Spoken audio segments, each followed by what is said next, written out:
Bonjour les enfants, aujourd'hui petite vidéo sur la nouvelle leçon de calcul qui se nomme donc calcul 10, les critères de divisibilité.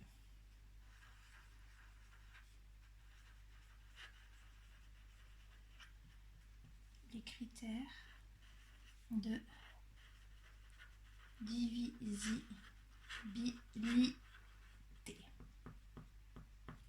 Jusqu'à présent, nous avons travaillé sur l'addition des nombres entiers des nombres décimaux, la soustraction des nombres entiers des nombres décimaux, la multiplication des nombres entiers des nombres décimaux, et nous arrivons enfin à la division. Avant de commencer, nous allons travailler sur la division des nombres entiers des nombres décimaux. Avant de commencer à travailler la division à proprement dit, on va faire un petit rappel sur les critères de divisibilité. Je ne sais pas si vous l'avez vu en CM1, remarquez. Donc voilà, donc je vais vous expliquer ce que c'est. Par exemple, si je note une multiplication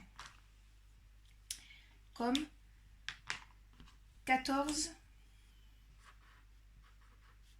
égale, c'est mieux que fois, pardon, carreau.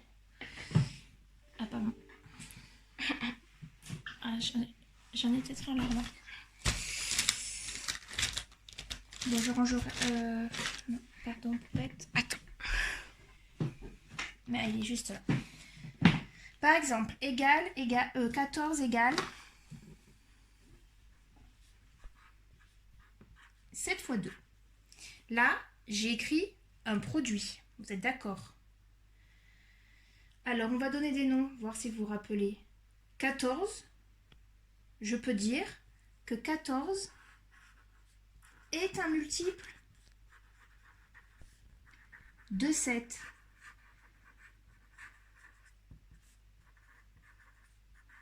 « 14 est un multiple de 7 car il est dans la table de 7. D'accord, cette fois de 14. Donc 14 est un multiple de 7. 21, par exemple, est aussi un multiple de 7. 3 fois 7, 21. 14 est aussi un multiple de 2, puisqu'il est aussi dans la table de 2.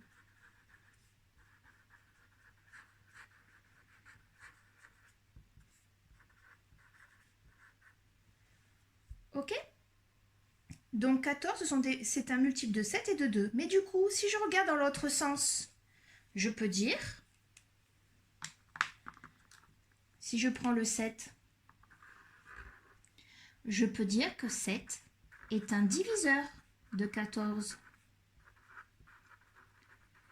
7 est un diviseur de 14. Ça veut dire que je peux diviser 14 par 7 et je tomberai pile. Il n'y aura pas de reste dans ma division. Je dis que 7 est un diviseur de 14. 14 divisé par 7, ça fait 2 et ça tombe juste. Donc je peux aussi dire que 2, ici, c'est aussi un diviseur de 14. 2 est un diviseur de 14. Parce que si je fais 14 divisé par 2, je tombe sur un nombre entier. Sans virgule, sans reste, il n'y a pas de problème. Donc je récapitule. 14, c'est un multiple de 7 et un multiple de 2 parce qu'il est dans la table de 7 et de 2. Est-ce que 14, on le trouve dans d'autres tables que vous connaissez? Ben, la table de 14, forcément, 14 fois 1, ça fait 14. La table de 1, 1 fois 14, ça fait 14. Autrement, la table de 2, on l'a vu, 3, non, 4, non, 5, 6, 7, on l'a vu, 8, 9, voilà. Un nombre peut être multiple de plusieurs nombres. Par contre, 7, par conséquent, on dit que c'est un diviseur de 14, que si je divise 14 par 7, je tomberai sur un nombre juste. 14 divisé par 7, ça fait bien 2. J'ai pas de problème, il n'y a pas de reste. Et là, pareil, si je fais 14 divisé par 2, je trouve 7. Il n'y a pas de reste. Donc 2 est on dit que c'est un diviseur de 14. Donc j'espère que là c'est clair. Ça, normalement, c'est des rappels. Hein. On aborde maintenant le vif du sujet, les critères de divisibilité. En fait, ces critères, ce sont des règles qui nous aident, quand on voit un nombre, de savoir si ce nombre est divisible par 2, par 3, etc. On appelle un nombre qui est divisible que si lorsque je fais la division, le reste sera égal à 0. D'accord? Vous voulez que je l'écrive peut-être? Alors je prends une autre feuille parce que... Un nombre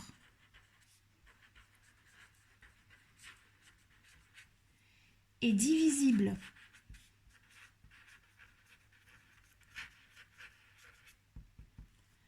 par un autre nombre que si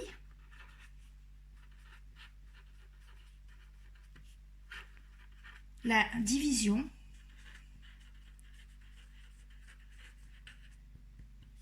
a pour reste 0. Bon, j'espère que je suis claire. Par exemple, si je vous dis, ça rejoint ce qu'on a fait en calcul mental en fait. Si je vous dis 18 divisé par 6, on va écrire 18 égale 6 fois quoi plus quoi? 18, je vais l'écrire, remarquez mon exemple, c'est plus simple. 18 divisé par 6, on va écrire que c'est 18, on a appris à faire ça en calcul mental, hein, c'est égal à 6 fois quelque chose plus quelque chose. 18, c'est 6 fois 3. Ah, ça fait 18.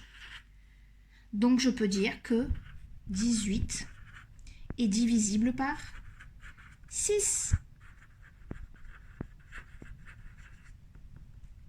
Parce que le reste est égal à 0. C'est clair, Caro, c'est clair? Je vous donne un autre exemple. C'est difficile de faire comme ça à distance, hein. Un autre exemple, si je prends 22 divisé par 7, par exemple. On va faire comme on a fait en calcul mental.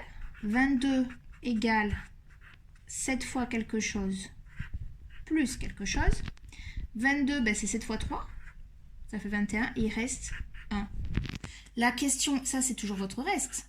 Est-ce que 22 est divisé par 7? Non, parce que le reste n'est pas égal à 0. Conclusion, 22 n'est pas divisible par 7. Alors on peut faire la division, mais ça veut dire qu'on trouve un reste, et si on continue, ce sera donc notre résultat un nombre à virgule. Donc 22 n'est pas divisible par 7. J'espère que c'est clair. Allez, donc nos critères de divisibilité.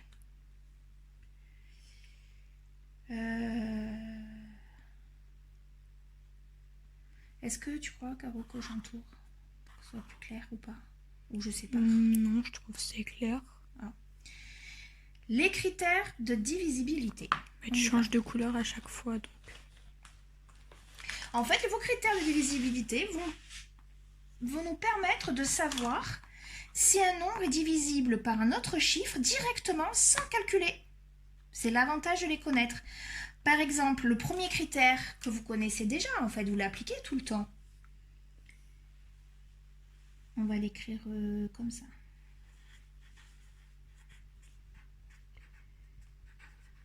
Critères de divisibilité. Ils sont à connaître par cœur pour le collège et vous le reverrez au collège. Est-ce qu'on va se demander comment reconnaître un nombre divisible par 2? Comment je reconnais un nombre divisible par 2? C'est-à-dire quels sont les nombres que lorsque je divise par 2, le reste est égal à 0. Normalement, vous devez le savoir déjà. Tous les nombres qui sont pairs, évidemment. Tous les nombres pairs sont des nombres qui sont divisibles par 2. Donc en fait, ça revient à dire que les nombres divisibles par 2 sont ceux, alors on mettra S là, divisibles par 2, sont ceux qui ont pour unité, qui se terminent, tous les nombres qui se terminent un chiffre pair. Donc ça peut être 0, 2, 4, 6 ou 8. Tous les nombres qui se terminent par 0, 2, 4, 6 ou 8, vous savez que c'est un nombre qui est divisible par 2, que si vous faites la division par 2, vous aurez un reste égal à 0, sans calculer, vous le savez. On va mettre un exemple. Je vais prendre une autre couleur pour l'exemple. Qu'est-ce qu'on a comme couleur différente là? Celle-là. Exemple. Si je vous dis 24, 24 se termine par 4, donc oui, 24 est divisible par 2. Je peux le dire de suite.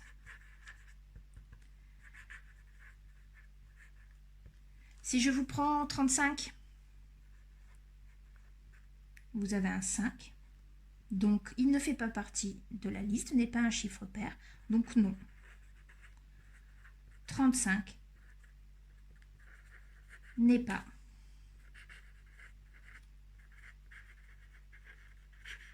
divisible par 2. Et là, on pourrait mettre par exemple 24, c'est bien 2 fois 12. 35, il faudrait faire 2 fois 17 plus 1. Vous voyez, là, c'est une preuve, mais je n'ai même pas besoin de calculer. Donc ça, c'est une règle à connaître par cœur. Tous les nombres divisibles par 2 se terminent par le chiffre 0, 2, 4, 6 ou 8. Les autres, non. On va s'occuper, je prends une autre feuille. Maintenant, comment est-ce qu'on reconnaît les nombres qui sont divisibles par 0 ou 5? En fait, ça revient à se poser comme question, quels sont les nombres qui sont dans la table, quels sont les nombres divisibles par 5? Pas 0, excusez-moi. Ça revient à dire quels sont les nombres qui sont dans la table de 5. Parce que 24 est bien dans la table de 2. 2 est le diviseur de 24 et 24 est le multiple de 2. Alors, divisible par 2, je répète, on les reconnaît, ils se terminent par 0, 2, 4, 6 ou 8. Les nombres maintenant, divisibles par 5, comment on les reconnaît? Tous ceux qui sont dans la table de 5, qu'est-ce qu'ils ont de particulier?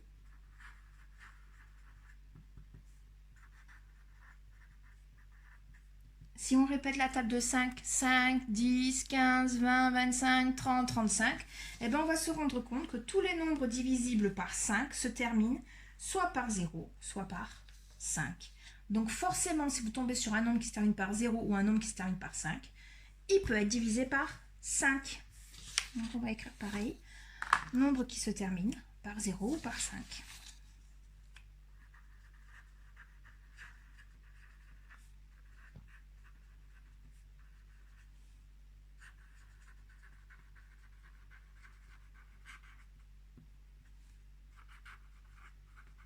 Par 0 ou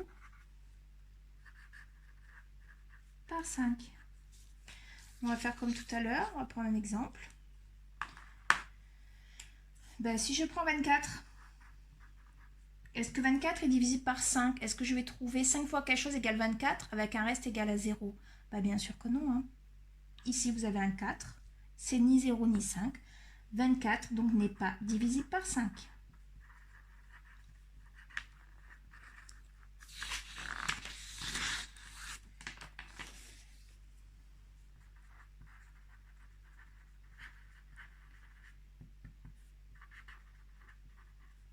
« 24 n'est pas divisible par 5. Si maintenant je choisis 35, là j'ai un 5, donc je sais de suite que 35, ben c'est le même que tout à l'heure, est divisible par 5. Pas besoin de calculer, je le vois de suite. Alors là, je vous prends des nombres assez petits, on aurait pu faire de tête. Mais si jamais je vous mets comme nombre, j'aurais pu mettre des nombres plus grands, comme 1035, par exemple. Je peux le faire, hein. 1035, je suis sûre que 1035 est divisible par 5, puisqu'il se termine par 5. Voyez l'avantage, les enfants? J'ai pas besoin de calculer pour le savoir. Ensuite, vous devez connaître la règle des nombres divisibles par... Alors, il y a d'autres règles, mais là, c'est pour le CM2, ça suffit déjà. Les nombres divisibles par 9. Alors, eux, ils sont un peu différents. Cette règle est un peu différente.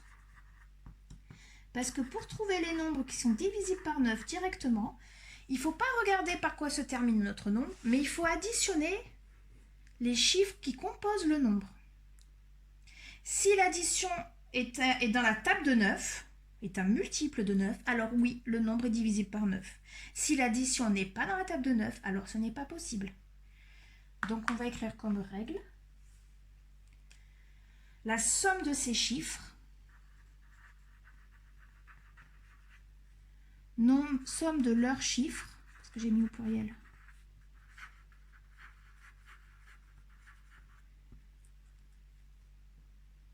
est égal à un multiple de 9, pas à 9, hein. Attention, un multiple de 9, ça peut être 9, 18, 27, 36, 45, etc. Hein.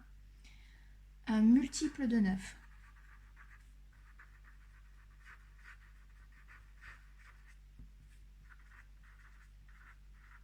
Exemple, bon, on va reprendre ce qu'on avait déjà. Hein. Ah non, je vais prendre un plus grand pour lui peut-être. Bon, je vais prendre le même. 24. J'additionne ces chiffres. Donc, je vais avoir 2 plus 4. Ça fait 6. Est-ce que 6 est dans la table de 9? Non. 6 n'est pas dans la table de 9. Donc, 24 n'est pas un multiple de 9.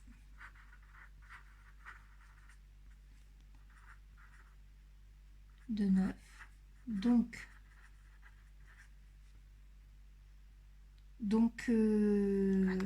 24 n'est pas divisible par 9.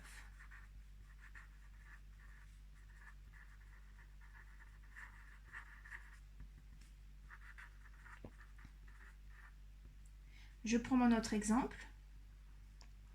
On va faire ça, tiens. Mon autre exemple, 1035. J'additionne ces chiffres. 1 plus 0 plus 3 plus 5. Ben, ça fait 9. Donc oui. 1035 est divisible par 9. Si je prends ma calculatrice, que je fais 1035 divisé par 9, je tomberai forcément sur un nombre entier. On va en prendre un autre d'exemple. Alors là, il faut que je calcule. Par exemple, on va faire celui-là.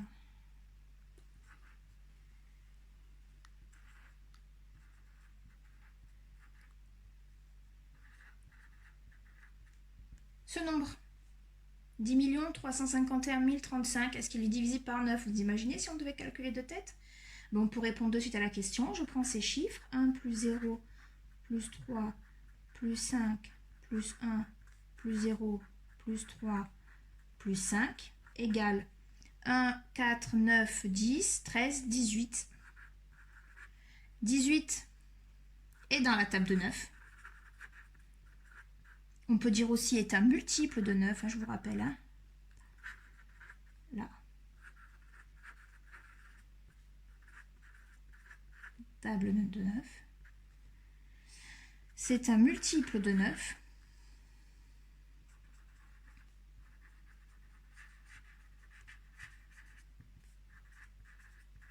D'accord? Donc, 10 351 035 est divisible par 9.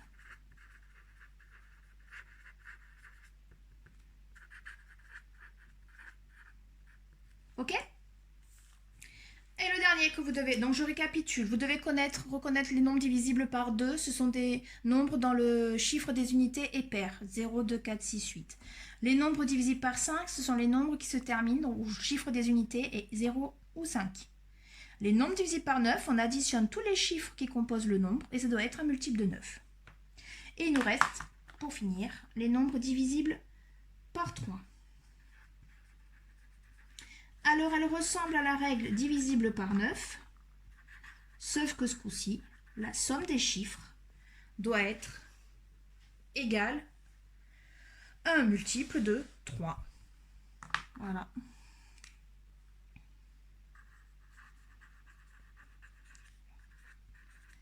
Somme de leurs chiffres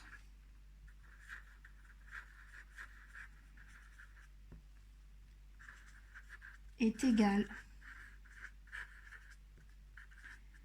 à un multiple de 3. Exemple, on va reprendre toujours pareil. Notre 24 là. Est-ce que 24 est divisible par 3? Est-ce que je le trouve dans la table de 3? Ben on y va, j'additionne. 2 plus 4, on a vu que ça faisait 6. 6, eh bien, est un multiple de 3. Puisque 3 fois 2, 6. Ah mince. Est un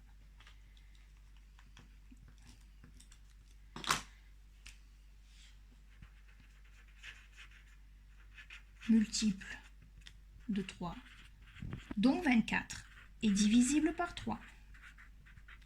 Et on sait bien même que 24 c'est 3 fois 8. Hein.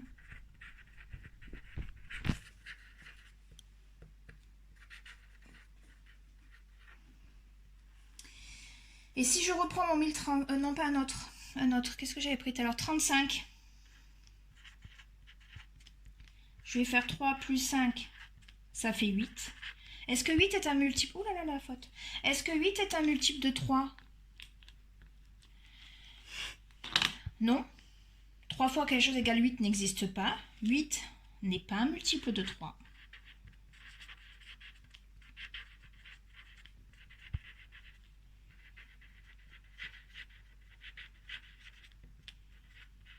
Donc, 35 n'est pas divisible par 3. Voilà la leçon d'aujourd'hui, les enfants. J'espère qu'elle est comprise. Ce que j'ai écrit là, en vous expliquant, ce sera la leçon. Voilà, je l'ai faite au moins avec vous. Je vais récapituler. Première étape, donc le rappel du vocabulaire. 14 égale à 7 fois 2, donc 14, on dit que c'est un multiple de 7 et un multiple de 2. 7, dans ce cas-là, c'est un diviseur de 14, et 2 est aussi un diviseur de 14. Parce que si je divise 14 par 7, je trouve bien 2, j'ai un nombre entier, donc on peut dire que c'est un diviseur. Et là, pareil, 14 divisé par 2, ça fait 7, j'ai un nombre entier, donc 2 est bien un diviseur. Ensuite, vocabulaire, un nombre est divisible par un autre nombre que si la division a pour reste 0. Par exemple, est-ce que 18 est divisible par 6? 18, c'est 6 fois 3 plus 0. J'ai bien un reste égal à 0. Alors oui, 18 est divisible par 6. Est-ce que 22 est divisible par 7? 22, c'est égal à 7 fois 3 plus 1. Donc je dis que 22 n'est pas divisible par 7 parce que j'ai un reste différent de 0. Ensuite, à partir de là, une fois que vous avez compris ce qu'était la notion de divisibilité, on a des critères. Comment reconnaître d'un seul coup d'œil si un nombre est divisible par 2? Si quand je le divise, ma division aura 0 pour reste, eh bien je regarde son dernier chiffre. Si c'est un 0, un 2, un 4 ou 6 ou un 8, mon nombre est bien divisible par 2. Comment faire pour reconnaître un nombre divisible par 5? Ben, c'est pareil, je regarde le dernier chiffre. Si c'est un 0 ou un 5, je peux de suite dire que mon nombre est divisible par 5. Alors là, si je n'arrange pas, vous allez me dire, maîtresse, ça n'a pas fait d'espace. Vous avez assez pris la tête avec ça. Voilà, un peu mieux. Comment reconnaître d'un seul coup d'œil si un nombre est divisible par 9? J'additionne tous ces chiffres et si la somme est un multiple de 9, alors oui, le nombre est divisible par 9. Si ça n'est pas le cas, non, il ne sera pas divisible par 9. Pareil pour les nombres divisés par 3. J'additionne tous les chiffres de ce nombre. Si le résultat est un multiple de 3, alors oui, ce nombre est divisible par 3. Si le résultat n'est pas un multiple de 3, non, ce nombre n'est pas divisible par 3. Alors, je vais vous donner quelques exercices à faire, tout simples. Ils sont là. Donc, le premier, on vous demande si les nombres suivants sont-ils divisibles par 5. Alors, vous allez m'écrire petit a, nombre divisible par 5. Et j'éteins. Voilà, c'est mieux. Nombre divisible par 5, ben vous allez regarder. On a vu que les nombres divisibles par 5, ce sont des nombres qui se terminent par 0 ou 5. Donc vous allez regarder 51. Il se termine par quoi? Par un 1. Est-ce que c'est 0 ou 5? Non. Donc est-ce que c'est un nombre qui se divise par 5? Ben non. 75. Il se termine bien par 5. Ça fait bien partie de la règle. Oui, 75 est un nombre divisé par 5. Et vous continuez comme ça. Pour le petit b, on cherche les nombres divisés par 2. Hop, vous connaissez la règle maintenant. Les nombres divisibles par 2 sont les nombres qui se terminent par 0, 2, 4, 6, 8. Les nombres pairs. Hein. Est-ce que 51 est divisible par 2? Ben non, il se finit par 5. Par 1. Par 1, pardon. Est-ce que 75 est divisible par 2? Non, il se termine par 5. 294 est-il divisible par 2? Ah ben oui, parce qu'il se termine par 4. En fait, c'est tout ce qu'on vous demande. Donc, dans le A, vous mettrez juste la liste de ceux qui se terminent par 0 ou 5. Et dans le B, tous ceux qui correspondent à la deuxième règle. Pareil pour cela. Ces nombres sont-ils divisibles par 9? Alors là, vous devez faire la somme et me dire à chaque fois. Pareil pour cela. Je vous donne ces 3 exercices d'un coup, en sachant que la prochaine leçon de calcul, et je vous donne une fiche de travail supplémentaire pour vous aider. S'il y a quoi que ce soit, vous m'appelez, vous m'envoyez un mail, c'est un problème. Et je vous donne... et la leçon de calcul suivante, on continue la division, mais toujours en ligne pour l'instant. Et ce sera la leçon d'après où on l'a fait poser. Voilà les enfants, j'espère que ça ira. À bientôt.